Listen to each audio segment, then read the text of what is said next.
lệ chỉ biểu tôi chờ program thì về lại tàu ống buổi nè nên đậy lậu nè tẩy bạc tóc lậu nè đủ anh còn tân từ thầy thầy đó vấn đề chuan MOP logo emblem hi anh chui thang computer Windows 11 hiện snipping tool thada mai to ta ha chu mang then chun thang kai khop ma Windows la Shift la S kan me khana roin honga heten lai mi chin jong ta hitin langa lai ve thei de tur chuan document thara hian paste lo ta ya sol sa do he chu pai lo ha guide turang do lek chon kan mang do na hi kan chui fi ni chi lo in kan siam tha ni do barang chu hi hemi emblem hi chuan lai tak anga kan da khan chuan ruler kan siam anga ruler guide heta tanga guide ti po chu ati hi tha a man na chin om tang kai jok na chin om ha to na kan ti tu ra chuna nok mai maya ti ke ma ni na kan layer sang ka hemi layer pi ka hian ruler to kan siam anga lai taka hemi kan me nei document align to artboard hemi document pumpui lai tak anga hian hi chung vertical align horizontal align lo nia hi vertical align te kan lai taka omta kan mil deuh tur khan milem poi son tai la lai taka chuan hi cha dawila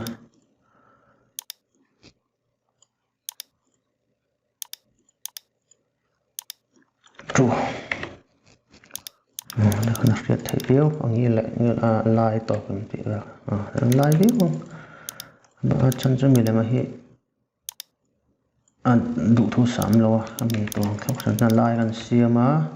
lẹ thì có lọc đấy thì dục phải chết lọc nan cho thấy hi control C control V copy paste in tuổi hera control C control V khăn chú cả hàng tin hết lại point nó cần tin hiện rotate nó khá là lỏng với automatic in ra xong rồi thì cái này rotate ta cho hay lại tất cả những lần ta nên thì chân chú hi ruler guide anh lại cần lạc là dễ tụi này thì hiện cái lock lên hi đủ lại cái này mình là bồi lọc năng guide ruler cái rằng chú layer thara cái sim nga layer thara hiền BL thì cần sim đòn ta stock cái chỗ import sẽ hi chú cái nào anh adjust mấy đòn đi talk lạc được turin ruler hi sẽ cần tị vang sẽ cần tị cho nó bồi lạc thế cho bol tên nằm hành tị ta đây là bol là đâu bol em đâu đấy cái này vậy thì rồi hành tị tập hợp thì là lại ông talk mấy tên về là ngay chuan control C control le shift le V kan me khan angaya che om na ngaya khan kan copy kan paste ta chu ti lo bo chuan control C control F pana thei ta put place in front edit paste in front control F shift control V paste in place ka kha asiat wa cha chun kan ti tet khan control C control F kan ti tet khan stroke hi te ve ta zelta la stroke with a hi 1 point apa nga hi e ta nei lai khan 1 point a te azuk scale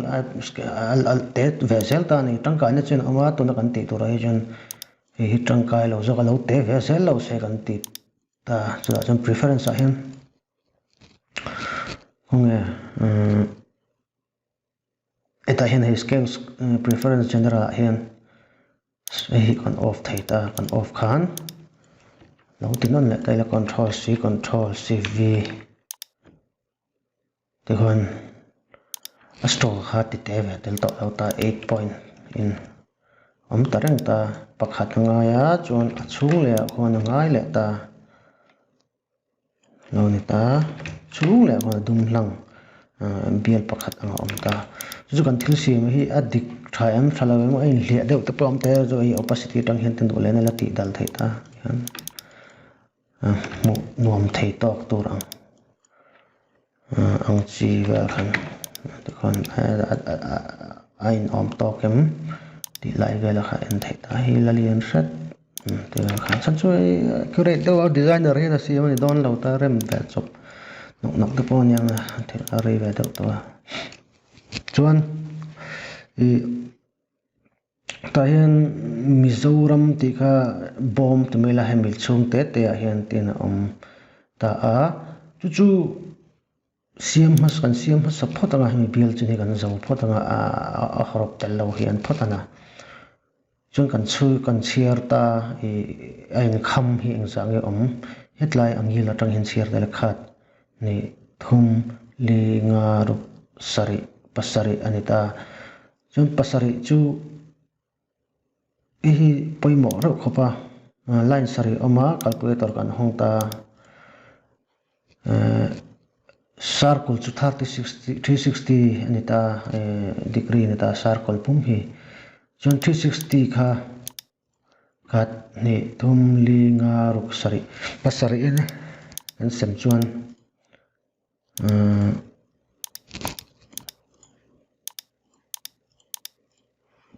Pahinta 51.442 chuan chu ain tiat thlapa kan sem don chuan za thum som rukha nga khat 0.42 ma tha khami degree thlap khan ngai don ta chumi kan ti don chuan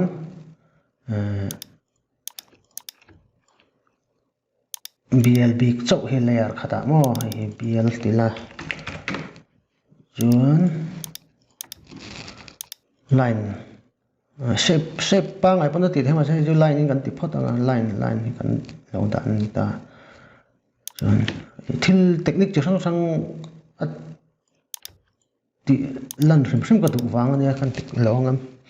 a hlok pui mi da zong en tur ti pawni lem lo hlok pui an om takin ti thua te hi ko snipping snap ta hi view snap to point snap to clip pa ka hian smart guide si amta smart control use smart guide chai an tik ta hemi wang hian engamo an khor point ani mo engamo zone anga kami han lo sheta ni he ta phai tlai en khor point am intersect che la la kha chuan chu hemi hi kan copy nga ni hemi line vir ko na tur ani wangin hi kan copy telanga hemi layer a hian control shift v kan paste control shift le v control c page remember layer so ni hian chon na layer a chau khan hi ka off ang helewin ana page remember layer su a om na layer anga chau khan a paste the ani adanga page down lo ta chu hem tu na bi ka chun soi fi kala tu lem lo hi ka off de anga in off tu rania chon heta hian ka paste ta ta hian chon BLB ka chutin kan off le dai khri ang chon hi kan duplicate tur kan heta voi pakhat om sa voi ruk kan duplicate don adang paruk kan siam don tin ta himi chair talen chon vain pasari chu BL hemi circle ain ang thlap hun sari hemi chung kan se zon khat ni thum li nga ruk sari ani tai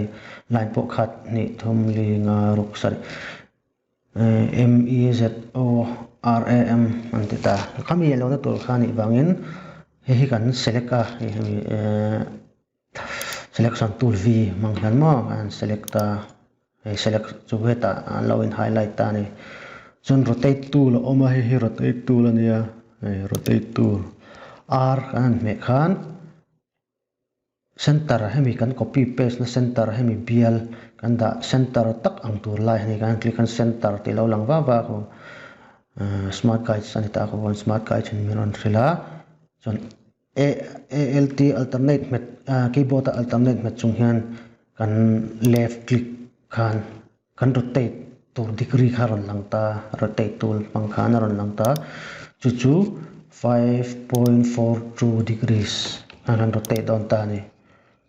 5.42 degrees में preview khan है kami chi khan declare zo an do jan 8 te poi va copy te la dang lam da me thei kha ka chu lo le an ang tho ang hai chu apak digit ni na chin ba ka chun nung vak to lo te ga yan chun kan ok he chuan he hi atol son dei do na chuan adang khati non le ngai do na chu wang chuan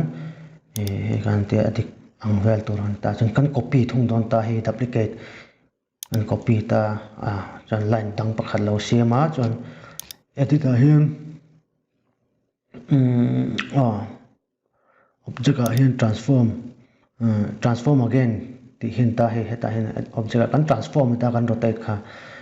control d ania khating che khan shortcut kan met me control d khat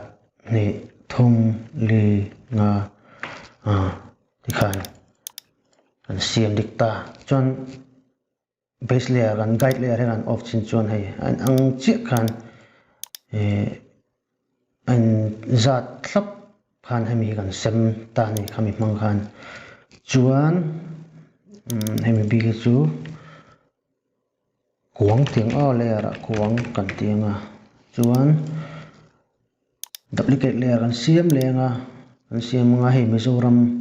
Mizoram ti hi kan ziak ve thung don ta ni hi horop aletar hi malmala remani ta ma sa tuna kan technique man khami ai ang khap kan da ang che tho khan kan ti don ti kan tum don ani chuan chumi ve thung tan chuan layer thar kan han siam ta hei ta hian layer thar kan han siama chuna poimo le chu hemi china kan copy hemi bial bok kha layer kan unlock kan zu copy lock nga chuna thara hen kan paste le ang layer thara khan control c v in chuan hi Mizoram layer kan vu anga chuan hi ngil omsan china po hetlai ngil he kan manga dona po ai nei kan mang thung don ta chon horopan man hi times new roman ani mela hi times new roman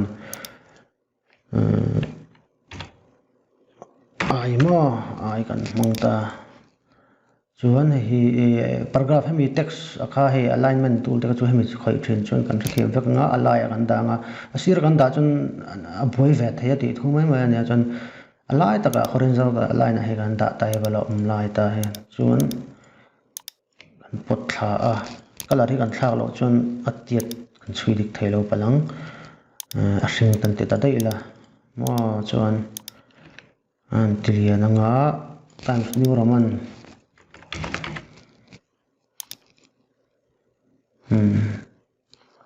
bold times new roman bold chuan lapo lan deu ngai po lapot lian deu chuan hi character lo ra hi at thabera tin ani chung lo in kai chu emi odd number hin ka tingai lo ka ti kher bang te pon ni he de boka 81.34 ania ani daga chon a top zuk an chon even number chon ni thoma se ka ting han ti ngai lem lo he 80 ni lo chuan 80 ni lo chuan 82 ni le ang ka ting khan ka man tla po ni kha ka chu ma ni du thlan na mania chuan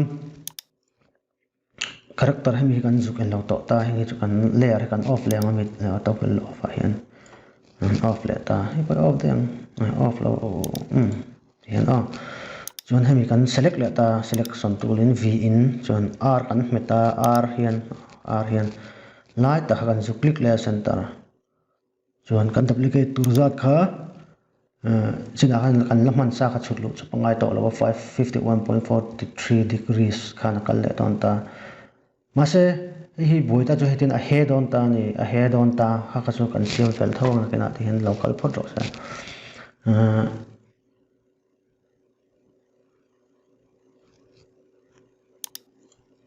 chuan heiten control d mang khan an duplicate le ta ti khan hami zong khan ta ni chuan hi m tur ania m kan han chuta a he ta dai mai ni adik thelo ta ma se ol sam dang he ta hen kan lo me nga property site line a her le lo na a rotate lo na kha om ta hen zero an da me nga ti han hai zero a chuan ei po r shift hai ta ngai ma r 0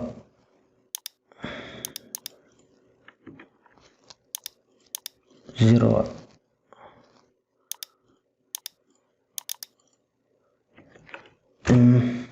ei phai chin ne ka lo ta he 0 da ve kan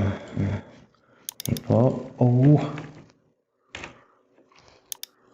0 z z z z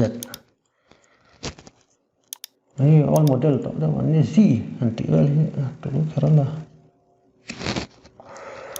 chun anh ta anh nói ông san này nên mil tất nhiên lâu này chân chú ấy anh lâu anh rem cột rem tụi mình là không bị automatic rem tier khani don lâu ta chú chú chân mình lâu pakhat chu ni ta chon te khen na kan thil siam hi abil that tok ngeni hemi Mizoram inram hi ang appeal thatok ani am kan te ton ta ni control c v kan me khan kan han pot lian ta hi a guide layer anga lo ni ta ang semo hi tingvel hi lo ni ta se chu an ti dan sa zo ka hi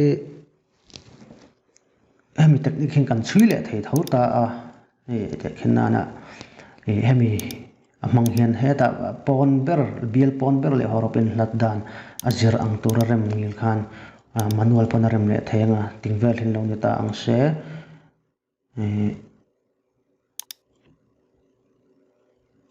hian zukrem le thei don ta a e turlom a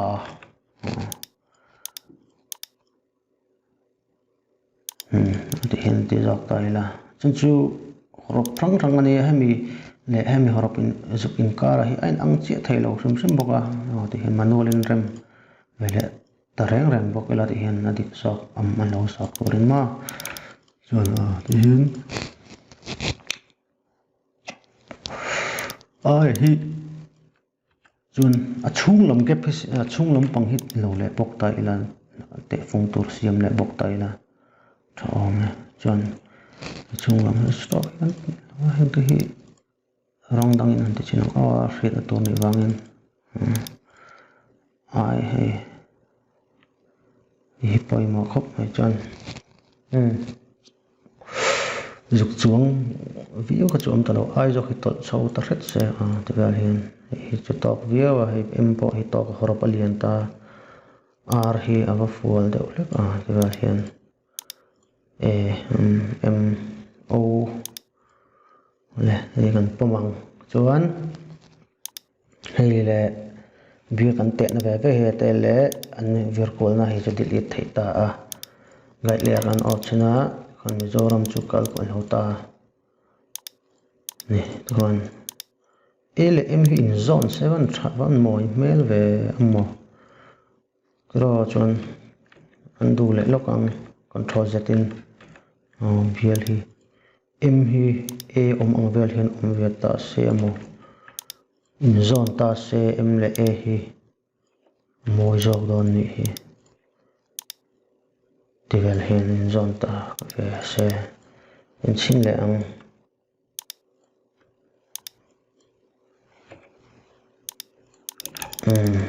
mà thế khai dik heta alo po hi horop hi ti zong hin alignment hi in zone ta zok sela moi zel don hi chu wang chuan im hi ten guide kan rin phei me nga hi tian guide tu rakha te na tu rakha z po hi pot thata ila om na vel ang hen ti na moi de zok ani hi ni r le o po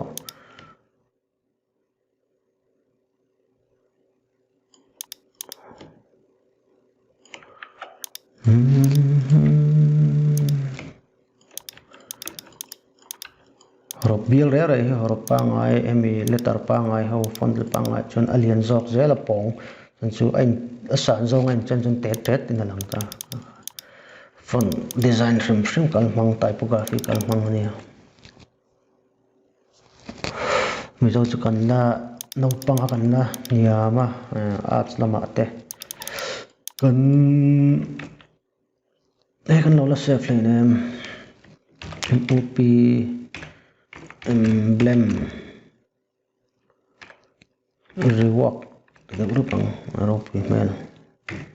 save ta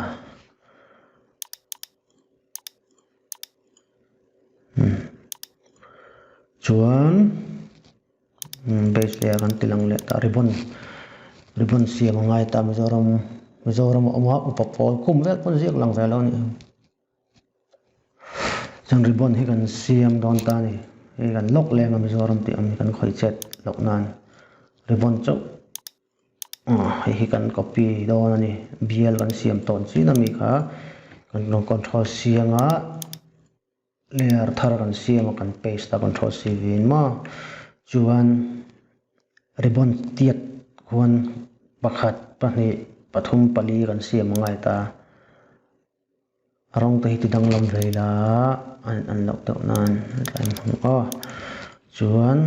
e pon ber ribbon tur control c control c v hi chung lam ribbon tur chon hi ngai le ta hi hemi pani hi hele hi control c control c v ente po hi hemi lai ang tur uluk deuh chun che precise lai tak ang ta poi lak dan te dan om vek ta tuna chun tangkai ber lem lo om ang tur hengai dam tamai ila an la lai viewang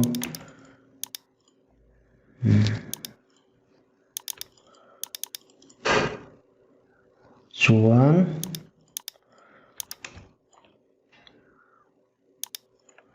c control v chu te dan ol sam kha chu te khenna na hemi ve hi an lo ta hemi tiat chi ang khan ribbon noi chong hi more hi kal tur kan du chuan control c control c v ti kan ti te ta ni tok tur anga khan an ti zo che kha control c control c v kan me han edit transform transform scale preview ai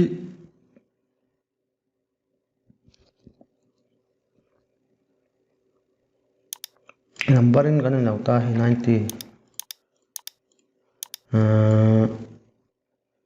80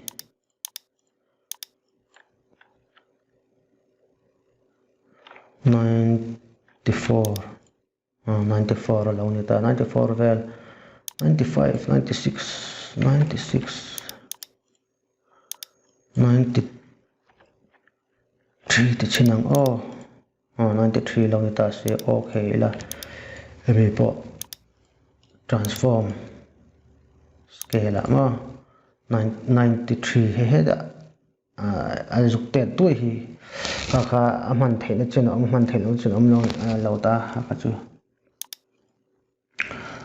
control c control v edit transform in scale 93 chu te ta doi bi kani achan chu hi diameter ju ain len le ta tu ka scaling in tiat ni lo wang khan ami ka kan mang thei don lo chu wang chen manu la kan ti kharin mang hian tinga control c v chun em lai ngai tha kan zo ta chuan hi chu ribbon ti ta ila layer thar cml hela kan tan na tur mo kan ribbon lak na tur china kha chuan azom le ne kha ti thang lo ta na har to na chuan all sam chin ti ta to pila shape rectangle hi kan square rectangle hi ka siam ta shape tu la tangin lai taka da anga her ta chuan khomi ain kat na lai tur kho lo kan zong don ta chu aul sam zok thei dan om boka chu hi ngani symmetrical dewa kan du chuan heta achunga line kal to sa hi tina po tlang thei don ta ni duplicate in chu ti chin ta zok ta ila tuna hen hemi manglo hian copy nga control c v ma chan a scale khan shift ka me tel chuan proportional scale ani nga alien zo don ta shape ani lo ta dik thei lo ta chuwang chuan point a mora khon a mangin a heta direct selection a mang hian anchor point a ka zuk click a chuan ko line extension mi smart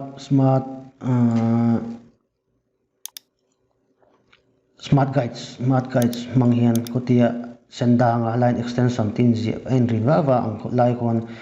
ka pot kalta ka pot seita ni mo te kon chon hemi le hemi ai zok in parallel ara zok ngil sap don ta moi zok mai thai ni han ti chen chuan hemi pai na tur at noi zok pai na tur hi kan siam ngai ta hi po hi noi zok hi ria san na na rong te dang lam tai la sen mang ve le thung chuan noi zok ki chun china kan ti tum ang khan rectangle ko tul pa ngai khan ti tum ta thung tai la koi her po panga chuan hemi line kan ti parallel perspective parallel ang ve dok tur kan heting chi kan ti chung khu abung hu don ta dik thei lo ta chuan kan pot so china hemi le tilai taka in kat na tur ni wangin ang kar tul mo tilai ma kan norte le nga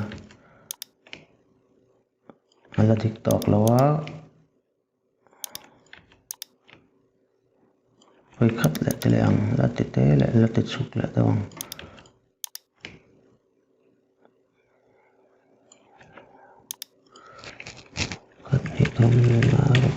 kaya hen lo daw kan ring ta chun hi nuai zok line man pe tur khani ta ne chun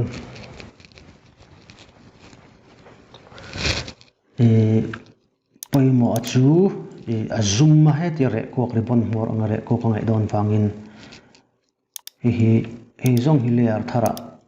kan kat chhur ka control x mo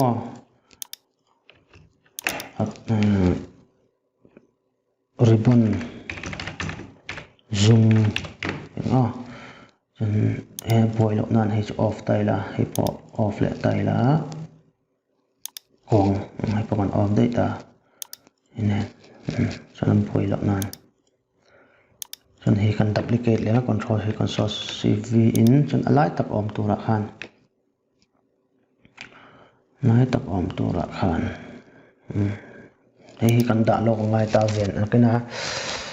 point kan siam zoom na tur khan chuan hi arrange in bring to front ta kan danga chuan hi kan subtract down ta ni hi kan select anga at pani in shift mangin kan select khan select chi khan pathfinder Windows Pathfinder hi alan lo chun tilang hi Windows Pathfinder chuan hi subtract na minus from ma sa hemi ma zok hemi kan ti hian hi pai don ta zuk kat don ta kan pai ta chia ta ti khan adik le adik lo hriat don chuan humi han chhuak ta ni chuan hi china kan siam shape mang khan transform arrange atangin bring to front kan ti lenga chuan hei kan zuk select le bokonga chuan hemi shape ina a kwal chung hei zong ai chau hi kan la chhuak do vele thung ta chumi ni chuan hei hi ni le ta hei hi intersect in vok thona chin zong kha ti ta ko chuak le ta chuan hei kan siam chan chu poimo ta ni ti huan chuan le lam a siam kha kan du wangin ti mai la hetlam zoom tur siam kha kan du wang khan poimo le ta chu hemi guide tur hetlai top chin le lam tur kha siam ngai ta chu ol samjoin rectangle tur bok khan siam rectangle tur bok khan siam le ta ila line alai ta kan da le khan koi her le a chuan lo ve tur khan perspective adik ve turin ti vel hen kan ti ta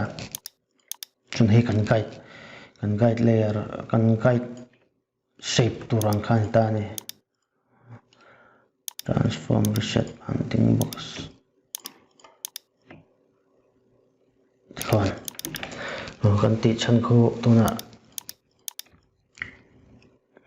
kan ti chuak don ta hemi hi kan hi guide ani wangin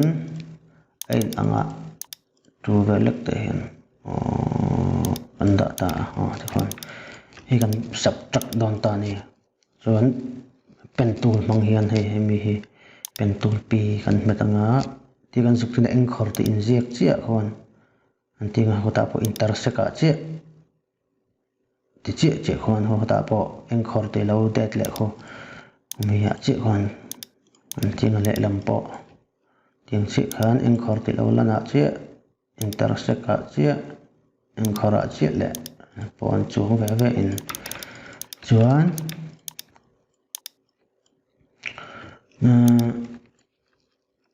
kan subtract ngai don ta hemi le hemi maro chu hemi ribbon kha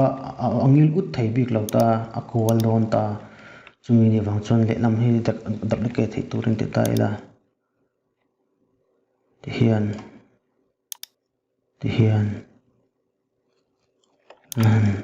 duplicate anga chu trick omate chu ve thei hai tlam hi chu ti hian aniang ang kan ringa photana chan chu ein ang chi khan le no varem phe kha aboi thak thia chan chu plugin mang chon on sam te na ti thei ta khami dang tan plugin kha aboi thak wa kan thei wang trick khau te kan mang don ta tian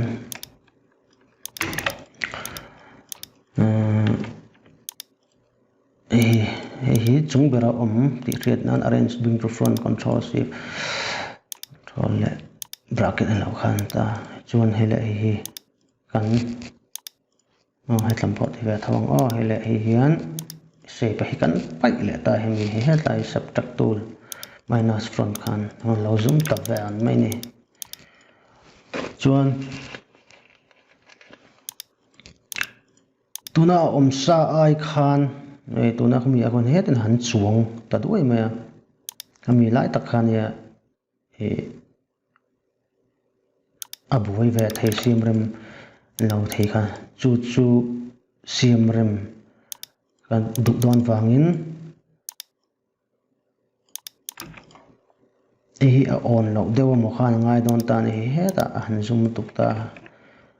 maro chu nakina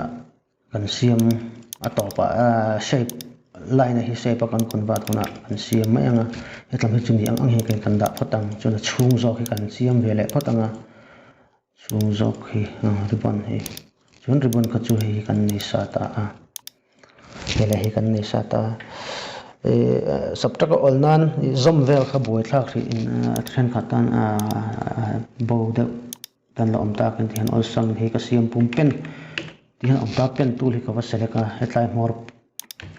tian pen tool kan select khan more click and minus lo lang hi ten kan zoom mai ang tian hele hi kan zoom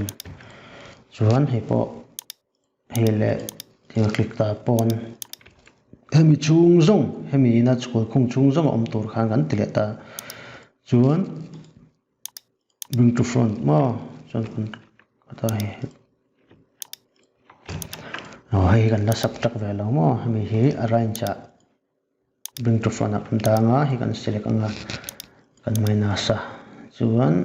hi kan select a arrange cha bring to front kan da a kan subtract kan minus kan telenga san hi intersect khalo ni lenga ko chuak ta ni chun khu lo ni le ta an siam dan taka hen uluk do kan en chun ten ribbon va in thle na tilai te hen om ve kha ni ta chu kami tu lai tak hisab tur khan rectangle tool box khan ribbon hi kan tan don ta ni ribbon sen achung zo ka kha chuan chumi kan tan na tur chu hemi hi kan la nei mangian control c v in tite kan siam dang lamanga tivel khoni don ta chan chu hi artistic perspective view khaman thiam ve ngai ta hetin line kal ta he ta tangron in mavamar tha nge an ngil kha hemi ne ngil an ta tilai tangron chuak ve tho turang ni ta tivel khon tilai hi line nga lai ta lo ni ta tangron chuak line khan tilai vel chi khoni don ta ni chu chete in tibel dang tivel khon tiang chuan dang hi chu kan off le vek thaya chuan hi kan delete thai to boka to kan delete thai to hi hian hi kan subtract ve thung ta kan delete ve le thunga minus hi pan hi chuak ta chuan hi po hi kan siam rem akol moyem ala khat in ve do ka ngai don nakena chuan ribbon ei zo ki chung lama om turania layer hi ta kan thon na hi ru kha chu kan delete to anga khon lo ni ta chuan hi po hi kan mo to lowa kan mo to lowa delete ta chuan hi tilai hian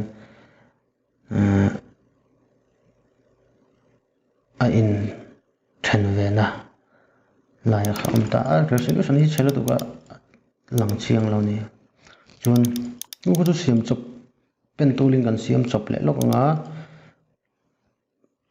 pi kan meta ti kan tin che khan eng pat khomi eng khor che khom kan click anga tin kan click ta chuan he ta he a chui chi hian chuan heta po intersect kan ti mai anga photana ukhna kena siam rem le tur in da photanga ita chun chu he te po tilai hi dik lo kha om don ta chuan kuang po kan nei to mizoram kan nei upapol ti kho siangai ta upapol ti kho bial kan lo delete ta ni ta tang hian control c upa pol control v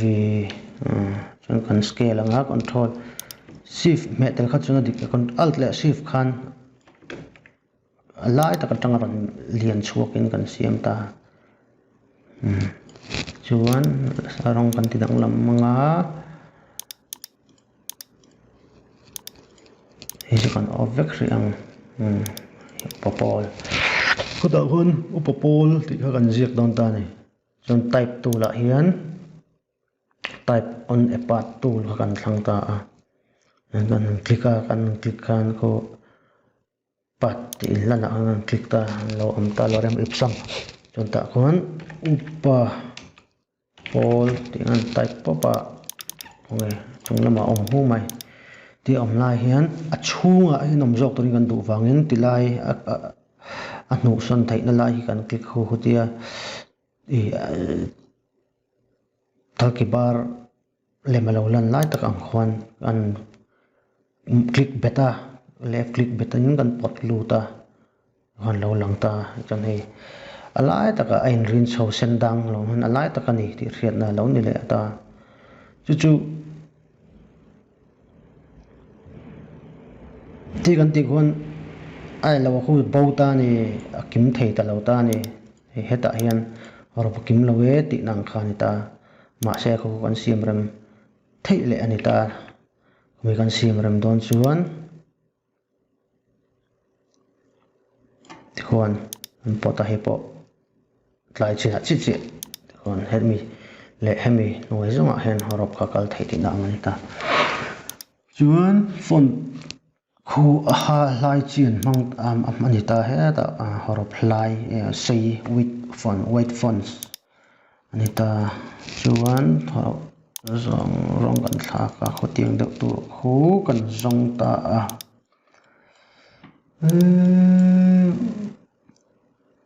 into pohin milvia kira expanded white fonts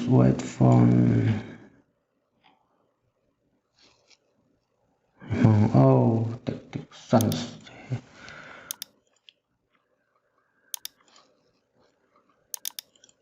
chuan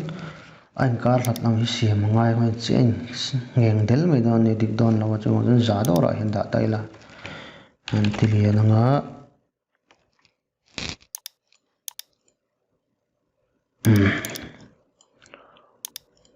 chuan upa le polkar hin space kan bel ta nga upa ku chetel ve ta tlat me ko dik lo thei don ta lai randa dik veka ma se ko an ma ni siam sa khu nen khon adik zok dik lo zok kha om ve thei ta ni tingan tilan chin vekan hemi le uin kar la ni ain chen che tho ta hemi zok an wakan mang ni don chon an ti ang che ni don chon hetlam hi awa nai ta don ta adik lo thei don ta chu wang chuan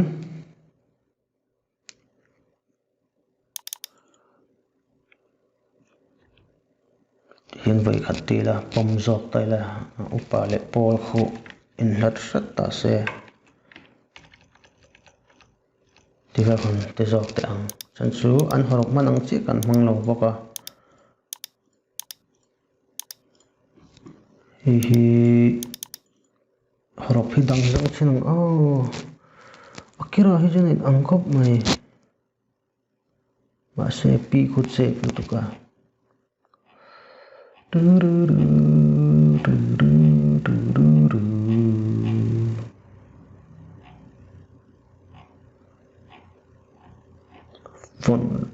fon vậy còn lúc đó anh làm pi khu biel lo tlat hemi kan mani lo akira hi biel moya hi mang chin ta ila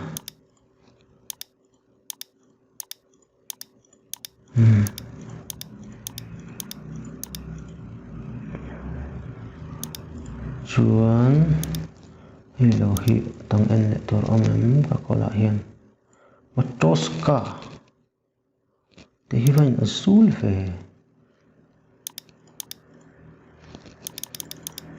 ho 80 vel volume liu ve 40 46 44 và pom piang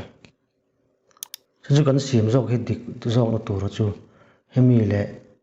ribbon mor le u ribbon mor le l in na kar tak hi dik zok don ta ni hemi kan sim hi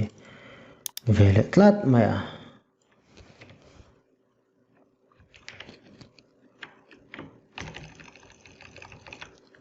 ngal hen tiang ka chu sim to kan ni kan thu zok chuan ma se hemi u le ribbon mor hi lai zan lo chu bang chon hi kan ti te hratanga ta ila chuan en chanang azum konia ring to men ya kan zau ta ni a chui noi pui chu chuan kan siam that tur chu zoom mor zoom sei lu tup te hemi line zoom lo te kha anita chuan ribbon hi kan ti ber tur ani bagin ribbon a hen thlur taila chuan popol te hi kan lok dai anga hi dumin opacity po 100 ma chuan chiting vector chuan pick ta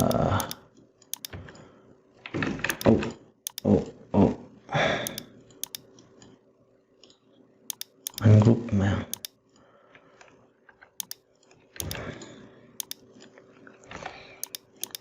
hello nhà ta nè chun hi lai lam po hi ti han dum lep lop hi ai adu ma him pat po hi lang thei mi lo color hi thla ka ngai thin okay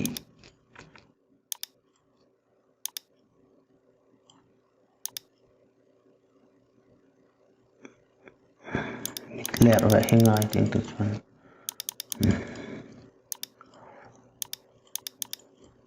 chuan hi zoom tận tới là ngay thì cần tiện zoom lâu được mấy đòn ta hi cồn lâu đều in mà zoom lâu đều ngay cần tiện zoom dễ là ngay phim chít về được lắm ngay đòn thế mình bắt sâu sang tay là bảo kan ti kwal thong chuan hi kan ti kwal thong chuan zoom hit lem don lo thong zoom sei lo do thong ti zoom nai do en rang lo mi lem ji ko to an ti ka rai an kar ka moi lo chuan kan en to na hi sira han da chu ben en zau thora tan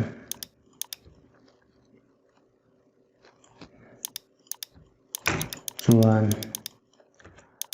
hi kan khai khin khan stroke with well hemi lo tura hi hemi 8 hiring la asin lutuk mai the chu bang chuan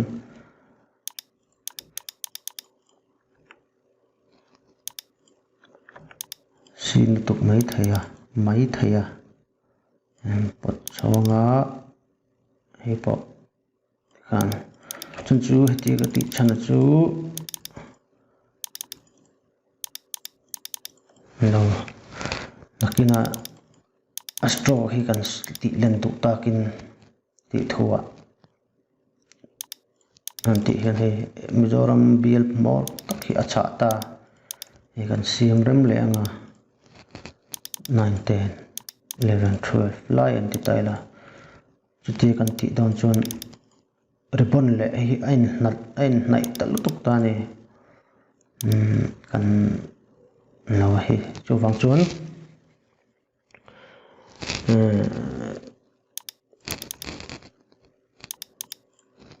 pon ribbon hi kan ti cha ve tho si atle min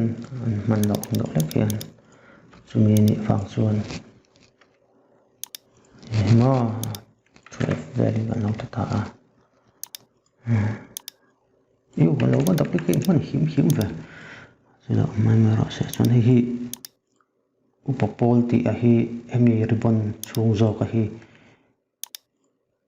kan ti lin rat amo avai mo hi ngai don ta chan chu hi zo hi te zo tai lamo awan in duplicate man te ren ve chin kan duplicate tel ve kan hi na hi ti te zo la tle min chuan 12 fin kan ti don thau ta ten le ole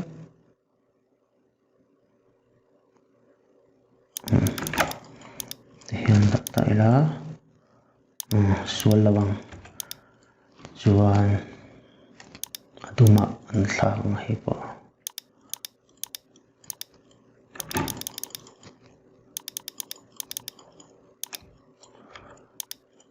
chuan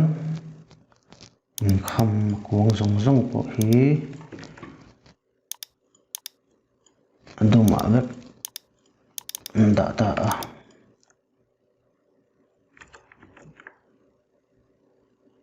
giúp lor ta rất vang mình thì test rất tăng chuan yang tay kan duplicate anh em xin khan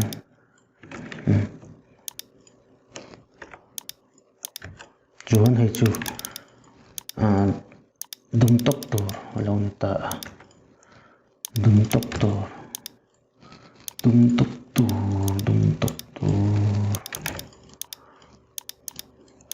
en ton puri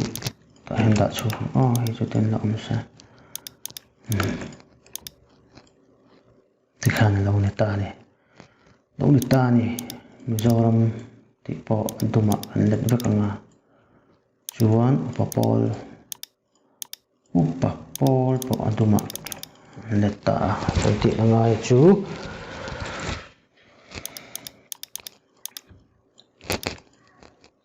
ta chu kan line hi ni ta te hen all chaten ta ve hi emi kan siam ribon chung zo ka hi siam rem sat mai don nga ni stroke emi ang chia kan ta hian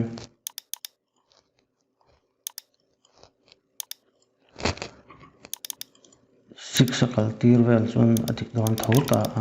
leng kham dona thawana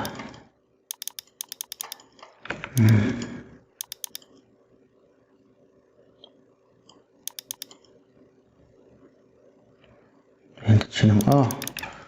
chuan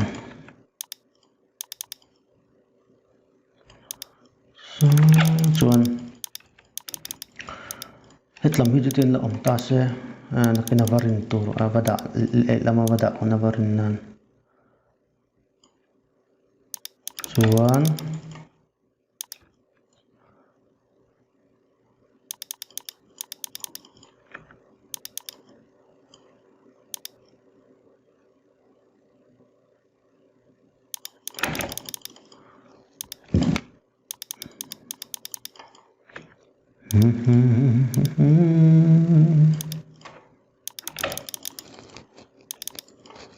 main ang viewing karya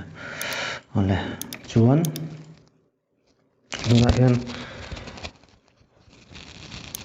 le lama hemi va om chi tu kami ang kan du ta chuan hemi po hemi shape po hi heta lang kher lo na chan chu tu na ka ti lo hi shape of convert emi line hi shape of convert lo sim ti kan du wangin chuwang chuan hi ribbon hemi hi kan double click ta c cut na meta ute kan ti che kan hemi chin chi chi hi intersect en ti che kan cut ta heta po ti che kan data hi kan delete thonga kan chon heta kan zia na hemi ribbon kal ve te po hi kan delete dai anga ka tiang chi kan double clicking kan du ta chunga khan chuan hi perfect tawin tilai pong pek te sim na mong chan chu shape fila kan let si lawa to pak ta kan let thonga ma ton din na chan ti hen da ta ya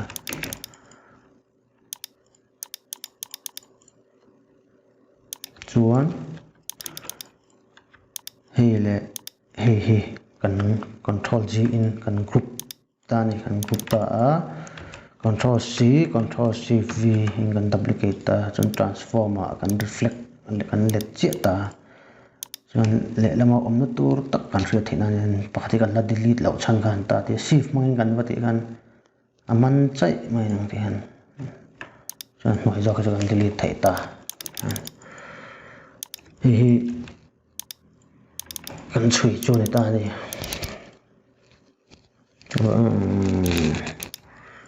chuan ai po kan delete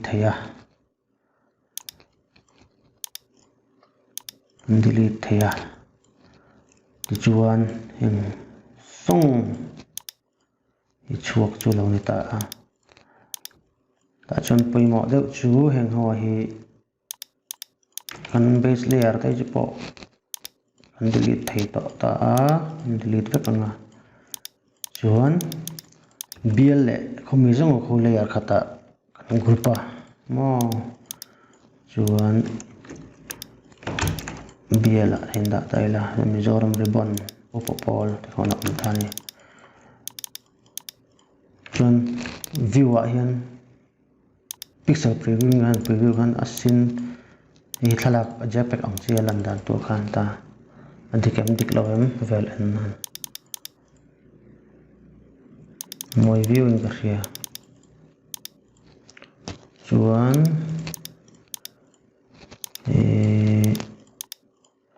emi tak hi moi lo dewem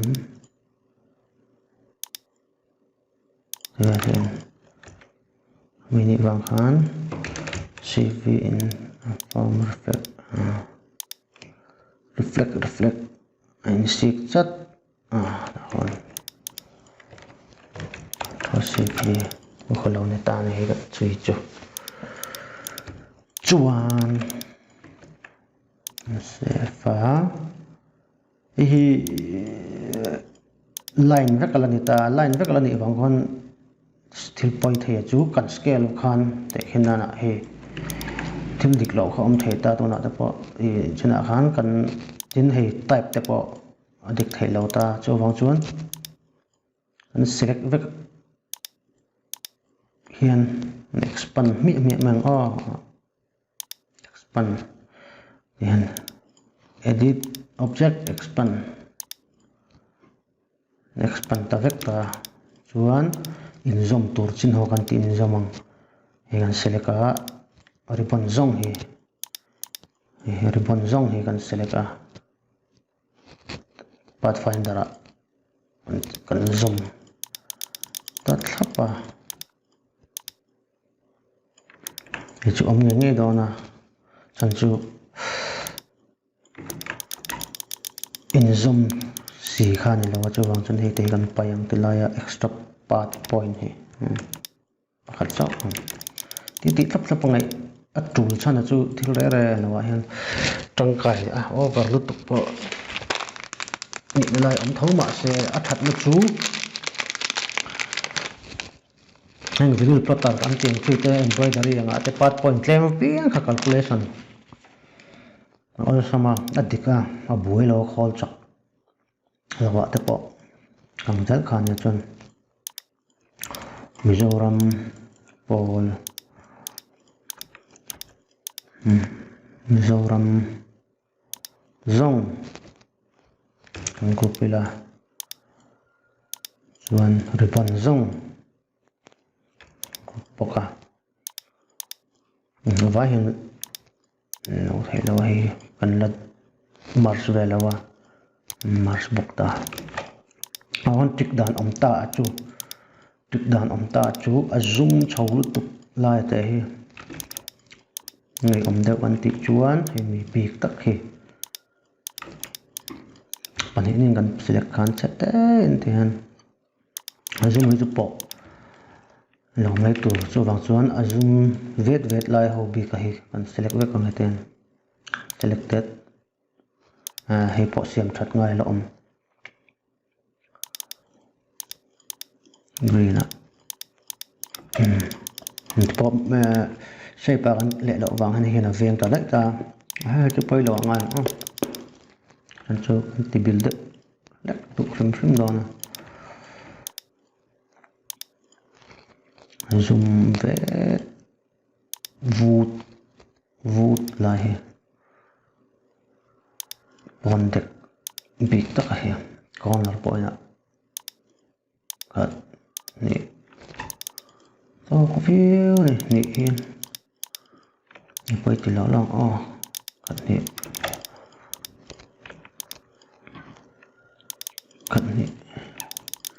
vector kat mi vinyl kat anga te po amor het zoom lo se la pial ram se chon a khok har a zoom hi error te na khok lu bi ga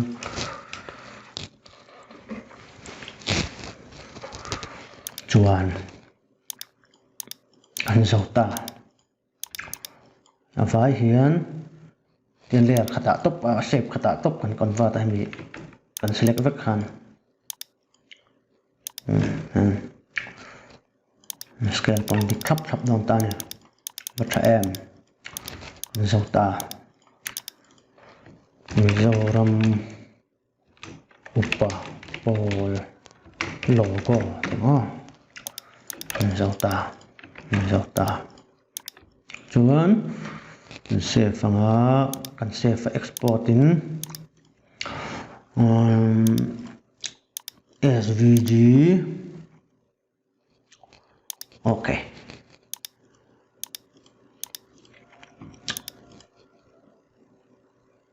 PNG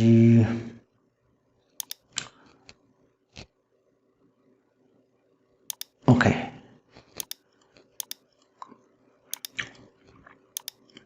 JPEG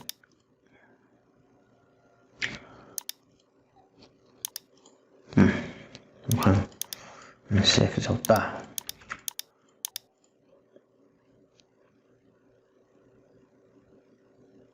vector file